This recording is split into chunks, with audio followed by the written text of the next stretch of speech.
Welcome friends. இன்றைக்கி நம்ம இந்த வீடியோவில் இந்தியன் ரயில்வே ரிசர்வேஷன் சம்மந்தமாக புதுசாக கொண்டு வந்திருக்கக்கூடிய அப்டேட் பற்றி தான் பார்க்க போகிறோம். இந்த வீடியோக்குள்ளே போகிறதுக்கு முன்னாடி this video sponsor by Bymot shopping app. Bymot shopping application is one of the online shopping app now available on Play Store and App Store. இது வரைக்கும் நீங்கள் நம்ம சேனலை சப்ஸ்கிரைப் பண்ணாமல் இருந்தால் சப்ஸ்கிரைப் பண்ணிக்கோங்க.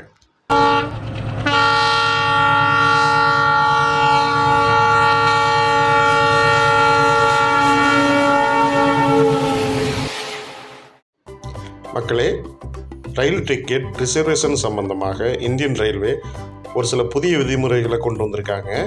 மே 1 இந்த புதிய விதிமுறைகள் அமலுக்கு வந்திருக்கு. அது என்னன்னு சொல்லி இந்த வீடியோவில் பார்க்கலாம். புதிய விதிமுறைகளின்படி அனைத்து வகையான ரயில்களுக்கும் டிக்கெட் முன்பதிவு 90 நாட்களிலிருந்து ஆரம்பமாகிறது.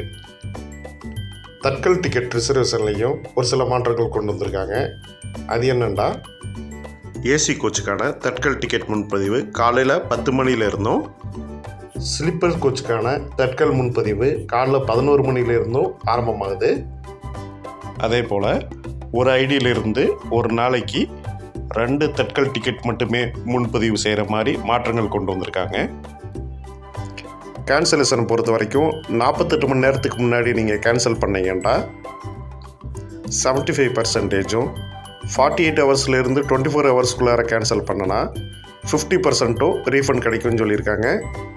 24 மணி நேரத்துக்குள்ளார கேன்சல் பண்ணனா அந்த டிக்கெட்டுக்கு ரீஃபண்ட் கிடையாதுன்னு அறிவிச்சிருக்காங்க. கண்டிப்பாக உங்களுக்கு இந்த வீடியோ யூஸ்ஃபுல்லாக இருக்கும்னு நினைக்கிறேன். Thank you friends.